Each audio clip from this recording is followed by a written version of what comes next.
Damos comienzo a un nuevo programa, Servidores de Dios. Quien te habla es Manuel Cornejo. Estaré compartiendo la palabra de Dios y lo haré de una manera expositiva, versículo a versículo. Y en esta ocasión será en el Evangelio de Marcos, capítulo 10 y versículo 35, donde dice: Entonces Jacobo y Juan, hijos de Zebedeo, se le acercaron diciendo: Maestro, ¿queríamos que nos hagas lo que pidiéramos?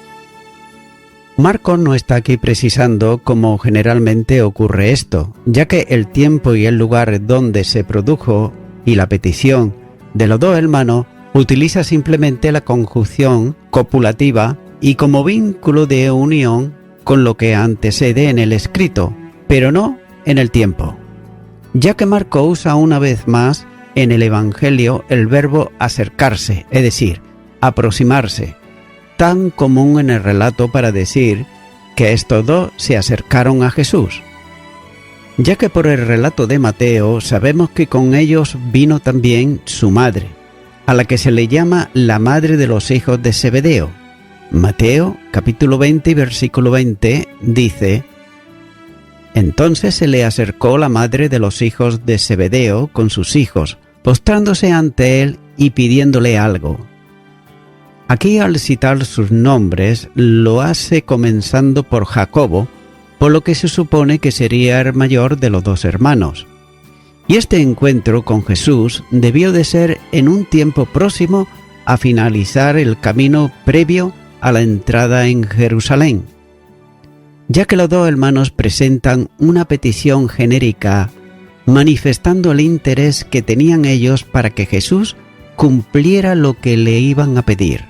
No cabe duda que su fe en él como Mesías mantenía en su mente la idea de que el establecimiento del reino de Dios estaba próximo, y esta verdad que el Señor había hablado de sufrimiento y muerte, es por eso que para ellos esto resultaba incompatible para ellos.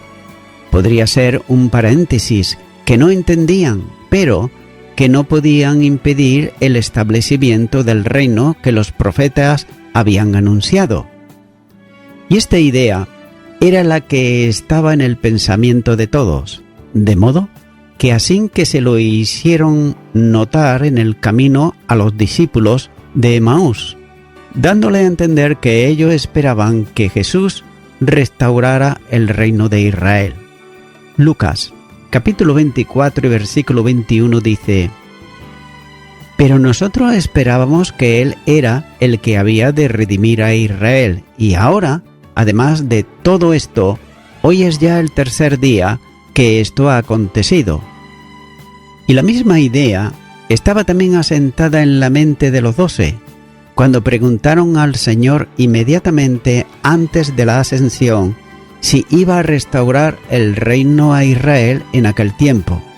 Hechos de los Apóstoles, capítulo 1 y versículo 6 dice: Entonces los que se habían reunido le preguntaron diciendo: Señor, ¿restaurarás el reino de Israel en este tiempo? Continúa ahora con el versículo 36, donde dice: Él les dijo: ¿Qué queréis que os haga? Santiago y Juan no habían concretado lo que querían, ya que simplemente pedían a Jesús que le atendiera. Por eso Jesús le dijo a los dos hermanos que concretaran la demanda. Aquellos habían pedido algo tan genérico como extenso, cuando le dice que hagas por nosotros lo que te pidamos. Aquí hay una idea absurda en la primera petición de los hijos de Zebedeo, como si el Señor pudiera comprometerse a un favor que no sabía su dimensión o su contenido. Por otro lado, Géndise escribe sobre esto y dice sobre la frase de Jesús, que era como pedir al maestro que le diera un cheque en blanco para que ellos lo rellenasen. Nos recuerda a los niños que a veces con ojos picarescos se acercan a mamá con una petición más o menos semejante. Y estas demandas se hacen generalmente cuando los pequeños no están muy seguros de tener derecho a recibir lo que ellos piden. Por ejemplo, la promesa necia de Herodes dice: pide lo que quieras y te lo daré, en Marcos capítulo 6, versículo 22. Nos viene seguramente a la mente. Por cierto, nótese que también hay una cierta semejanza, pero también hay un contraste, ya que ese rey se colocaba a sí mismo en una situación bochornosa. Pero estos discípulos estaban de comprometer a Jesús de antemano, es decir, sin siquiera decir lo que pretendían, procedimiento falto de ética, por no decir algo peor. Y hasta aquí el comentario de Hendinsen. Pero lo cierto es que el Señor no quería comprometerse con aquellos dos de sus discípulos sin que antes le dijesen de qué se trataba lo que estaban ellos pidiendo. Continúa ahora con el versículo 37, donde dice: ellos le dijeron: concédenos que en tu gloria nos sentemos, el uno a tu derecha y el otro a tu izquierda. A la demanda de Jesús sigue la respuesta de ellos. Note que ambos piden sentarse a la derecha y a la izquierda del Señor cuando esté en la gloria. La gloria para ellos era el reino de los cielos, que como Mesías iba a establecer. Y lo que ellos piden son dos lugares de honor en el reino. Y por otro lado, note que Mateo pone la solicitud en boca de la madre de ellos, cuando dice, en Mateo capítulo 20, versículo 21, él les dijo: ¿qué quieres? Ella le dijo: ordena que en tu reino se sienten estos dos hijos míos, el uno a tu derecha y el otro a tu izquierda. Por otro lado, el anuncio de la pasión y muerte no impedía que ellos confiasen en el establecimiento del reino de Dios. Y Jesús había hablado de tronos para sus seguidores. Nótese lo que dice en Mateo capítulo 19 y versículo 28, donde dice: y Jesús les dijo: de cierto os digo que en la regeneración, cuando el Hijo del Hombre se siente en el trono de su gloria, vosotros que me habéis seguido también os sentaréis sobre 12 tronos para juzgar a las 12 tribus de Israel. Por tanto, ellos querían ocupar los de mayor honor o de mayor proximidad al trono del rey. También será necesario hacer aquí una reflexión sobre la dimensión que espiritualmente tenía la petición de Santiago y de Juan, ya que esta petición pudiera parecer ambiciosa, pero cuando se analiza en el entorno histórico del acontecimiento mesiánico, parece orientarse en otra dirección, ya que un poco tiempo atrás, Pedro, hablando seguramente en nombre de los 12, preguntó a Jesús sobre lo que recibirían en el reino de los cielos, para quienes habían dejado todo por seguirle, como así señala el versículo 28. Y según Mateo, el Señor le habló de 12 tronos, sobre los que se sentarían para juzgar, gobernar, dirigir a las 12 tribus de Israel. Mateo capítulo 19 y versículo 28.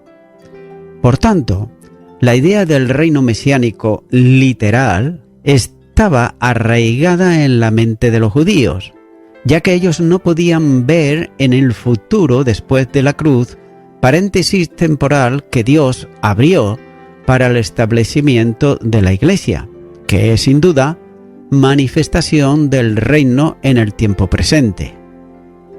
Nótese también que el término juzgar en el contexto del Antiguo Testamento no tiene que ver directamente con una acción judicial, sino del ejercicio de autoridad para ejercer gobierno, es decir, directamente concedido por Dios, ya que todo lo que Jesús habló con ellos y la subida a Jerusalén pudo muy bien haber alentado en ellos la certeza que se iba a producir el establecimiento del reino que estaban esperando. Por tanto, deseaban sentarse uno a la derecha y el otro a la izquierda del rey, ya que es evidente que estaban buscando los puestos de mayor honor en el reino. Pero lo que realmente sorprende y nótese de esta petición es que sea formulada en la proximidad del anuncio que el Señor había hecho sobre los acontecimientos que se producirían en Jerusalén y que concluirían con su muerte. Ya que mientras Jesús hablaba de sufrimiento, desprecio, burla, azotes y muerte, ellos por otro lado buscaban honores y puestos de distinción, y no estaban pidiendo un lugar para servir, sino una posición para ser admirados. Ahora bien, cabe hacerse dos preguntas y son las siguientes. La primera, ¿por qué lo hacían? Y la segunda, ¿eran estos tan cerrados de entendimiento como para no entender lo que el Señor le había anunciado? Si volvemos al contexto histórico, es necesario para alcanzar una comprensión de la petición de los hijos de Zebedeo, ya que ellos esperaban que el Mesías instaurara un reino que conforme a la profecía sería eterno, en el que Israel iba a ser el centro y Jerusalén el lugar donde estaría el rey, que administraría justicia y llevaría la paz a todo el mundo. Y esto sería cuando las naciones traerían a Jerusalén lo mejor de cada uno de ellas. Cristo le habló de muerte, pero también le habló de resurrección. Y ellos no eran capaces de comprender el alcance en que la predicción sobre su muerte tenía. Por tanto, podían, sin preguntar nada a Jesús, por temor a la respuesta, hacer un paréntesis en la pasión, para proyectar su pensamiento a la resurrección y a la manifestación del reino, para ellos, que con seguridad implantaría el Señor resucitado. Y es también muy posible que si no entendían lo que tenía que ver con la muerte, tampoco comprendían lo que concernía a la resurrección, ya que la resurrección en su pensamiento era simplemente la suspensión de la muerte física y el retorno a la vida natural, propia del hombre. Influenciados ellos por las escuelas y los maestros de su tiempo, no alcanzaban a entender una resurrección como la que se describe luego en los escritos del Nuevo Testamento, ya que el cuerpo de resurrección era algo que no estaba en su mente. Tan solo podían aceptar literalmente la predicción de Jesús, que le anunciaba su muerte y también su resurrección, de manera que no eran capaces de alcanzar a la comprensión de la glorificación del Mesías, ya que simplemente si Jesús había dicho que resucitaría, sería tan solo un retorno a la vida como lo que tenía y por tanto el camino al reino estaba abierto en cualquier caso, y ellos lo esperaban como algo inmediato. Era ahí, en el reino que ellos esperaban, el estilo y forma que ellos habían asumido, en donde deseaban estar en los lugares de honor. Y note que eso mismo preguntarían como idea asumida en el tiempo de la ascensión. En Hechos de los Apóstoles capítulo 1 y los versículos 6 y 7 dice: Entonces los que se habían reunido le preguntaron diciendo: Señor, ¿restaurarás el reino a Israel en este tiempo? Y él les dijo: No os toca a vosotros saber los tiempos o las sazones que el Padre pasó en su sola potestad. Tal vez esta reflexión nos sitúe para entender mejor en la forma equilibrada la petición que Santiago y Juan habían hecho. Continuaron con el versículo 38, donde dice: Entonces Jesús les dijo: No sabéis lo que pedís. ¿Podéis beber del vaso que yo bebo, o ser bautizados con el bautismo con que yo soy bautizado? La petición que le formularon recibió inmediata respuesta de parte del Señor. ya que ellos habían pedido sentarse en la gloria de su reino, uno a la derecha y el otro a la izquierda, y esperaban saber si les sería concedido. Pero ellos habían olvidado, o tal vez no habían comprendido el mensaje de Jesús sobre su muerte y resurrección, ya que no eran capaces de asimilar que una petición de gloria va precedida de una experiencia de sufrimiento. Y de ahí las palabras de Cristo cuando le dice: no sabéis lo que pedís. Inmediatamente presenta ante ellos la razón que motivó una respuesta tan breve y enfática, y lo hace mediante una pregunta retórica que exigía la respuesta de aquellos dos, ya que el Señor les habla de la copa que él bebía, en alusión directa a todo el sufrimiento que tenían que experimentar. Él mismo rogaría al Padre que, si fuese posible, pasara de él aquella copa, como así dice el Evangelio de Marcos, capítulo 14, versículo 36, donde dice: decía: Abad, Padre, todas las cosas son posibles para ti, aparta de mí esta copa, mas no lo que yo quiero, sino lo que tú. En el Antiguo Testamento, el cáliz era tanto de bendición como también era de juicio. El Salmo 75 y versículo 8 dice: porque el cáliz está en la mano de Jehová, y el vino está fermentado, lleno de mistura, y él derramará del mismo, hasta el fondo lo apurarán, y lo beberán todos los impíos de la tierra.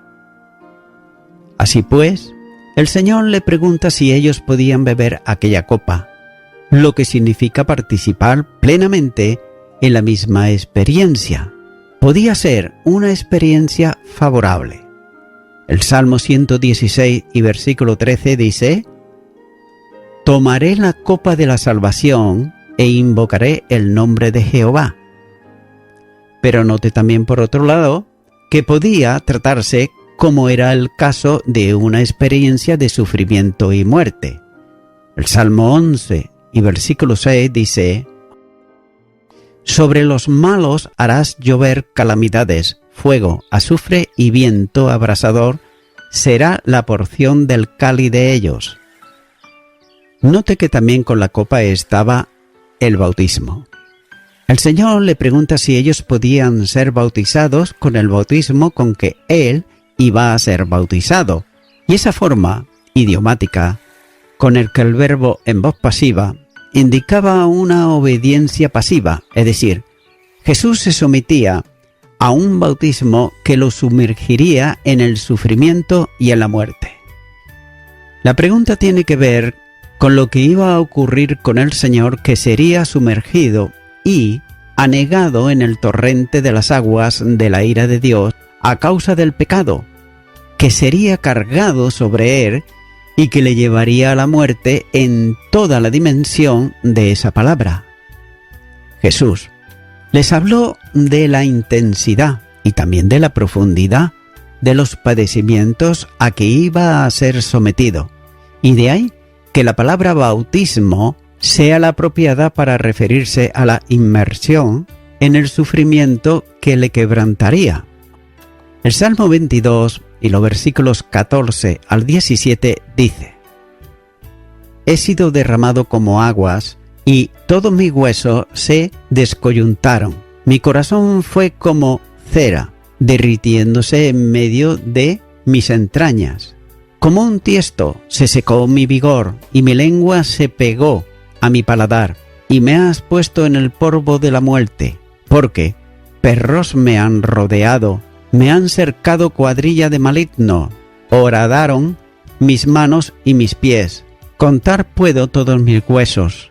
Entre tanto, ellos me miran y me observan.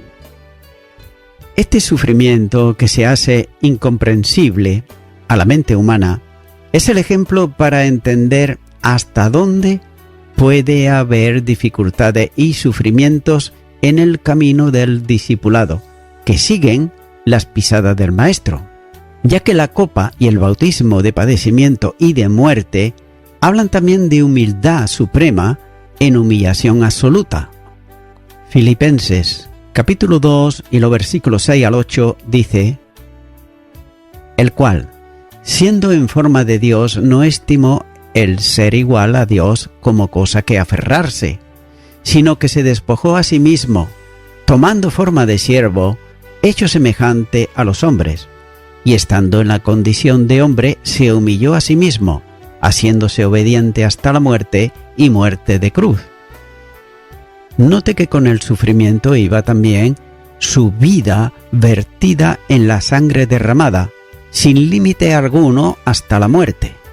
Hebreos capítulo 9 y versículo 22 dice: y casi todo es purificado, según la ley, con sangre, y sin derramamiento de sangre no se hace remisión. Continúa ahora con el versículo 39, donde dice: ellos dijeron: podemos. Jesús les dijo: a la verdad, del vaso que yo bebo, beberéis, y con el bautismo con que yo soy bautizado, seréis bautizados. Desconociendo ellos sin duda el alcance, ya que los dos responden resuelta y afirmativamente con un podemos, seguro y tal vez arrogante, de excesiva confianza personal. Con todo eran fieles seguidores del Maestro, pero Cristo iba a gustar una copa y ser sumergido en un bautismo. Ellos estaban decididos a seguirle en esa experiencia, ya que ellos consideraban que el reino de los cielos se establecería en la tierra en medio de violencia, oposición, y que sería necesario luchar para conseguirlo. Ellos dos, con un espíritu violento como el que los animaba, a quienes por esa razón Jesús llamó hijos del trueno, ellos estaban dispuestos a ello. Note que aquella respuesta de los dos discípulos era una respuesta enérgica. Recibe también otra llena ahora de afecto del Señor. Entonces, ellos no alcanzaban a comprender el alcance de aquel podemos, con que contestaron a la pregunta del Señor, pero lo comprenderían después de la muerte y ascensión del Maestro. Y en ese momento les anunciaba la realidad de una comunión futura en el sufrimiento y también en la muerte. Ellos, por tanto, beberían de la misma copa que Él iba a beber, y serían bautizados con el bautismo con que Él iba a ser bautizado. Es verdad que en aquel momento ellos no podían soportarlo, no pudieron tampoco soportar durante la pasión del Señor, huyendo y dejándolo solo. Incluso entre la resurrección y la ascensión vacilaron continuamente. Pero todos ellos serían revestidos de poder de lo alto con la venida del Espíritu Santo. Hechos de los Apóstoles, capítulo 1 y versículo 8 dice: pero recibiréis poder cuando haya venido sobre vosotros el Espíritu Santo, y me seréis testigos en Jerusalén, en toda Judea, en Samaria y hasta lo último de la tierra. Note que la misión terrenal es la de producir a Jesús en la vida de cada uno.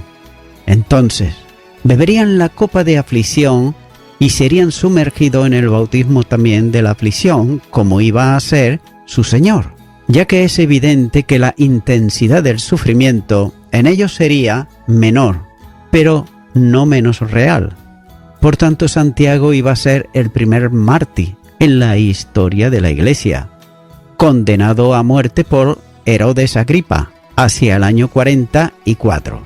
Hechos de los Apóstoles, capítulo 12 y versículo 2 dice: y mató a espada a Jacobo, hermano de Juan.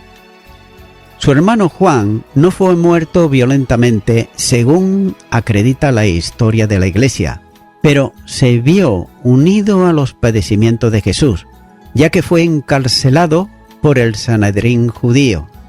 Hechos de los Apóstoles, capítulo 4 y versículo 3 dice: y le echaron mano y lo pusieron en la cárcel hasta el día siguiente, porque era ya tarde. azotado con varas conforme a la costumbre del castigo también de los judíos.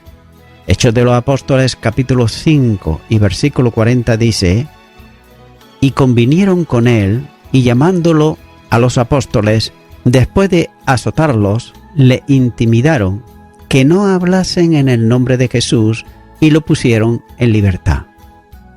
También Juan fue desterrado a la isla de Pasmo, donde los romanos enviaban a los delincuentes más peligrosos.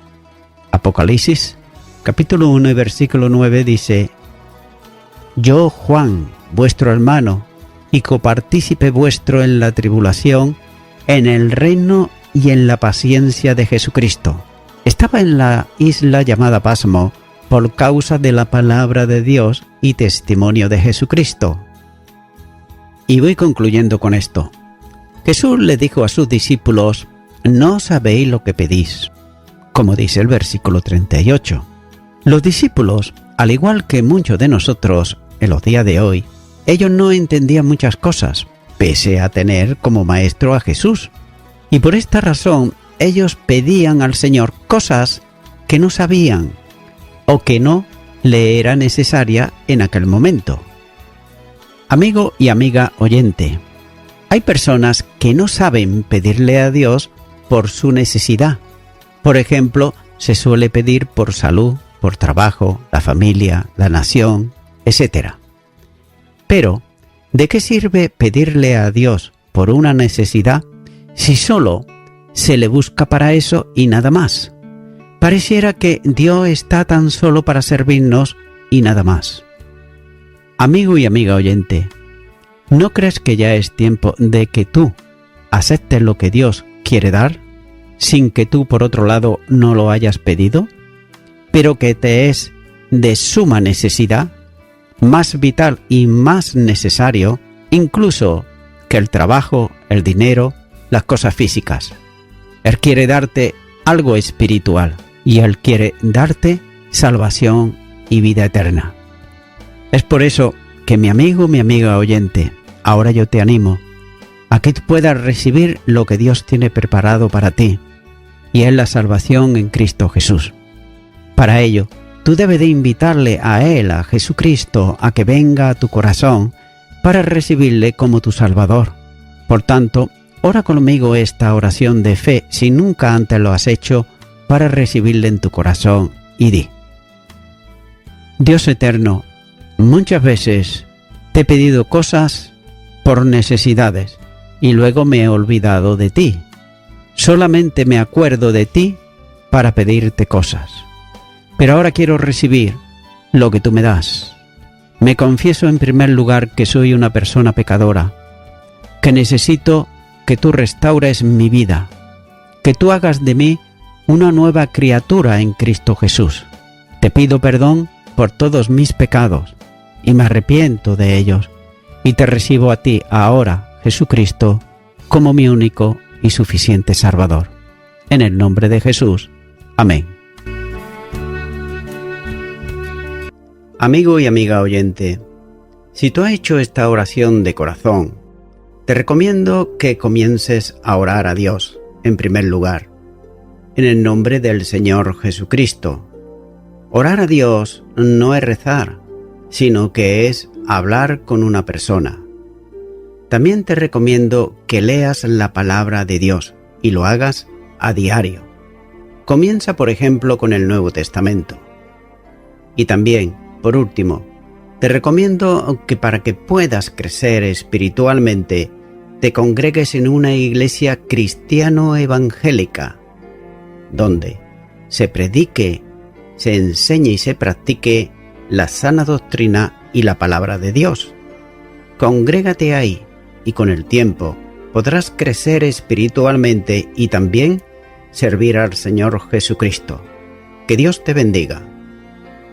Y a toda la audiencia, nuevamente ya me estoy despidiendo de todos ustedes y será hasta el próximo programa. Que Dios os bendiga a todos.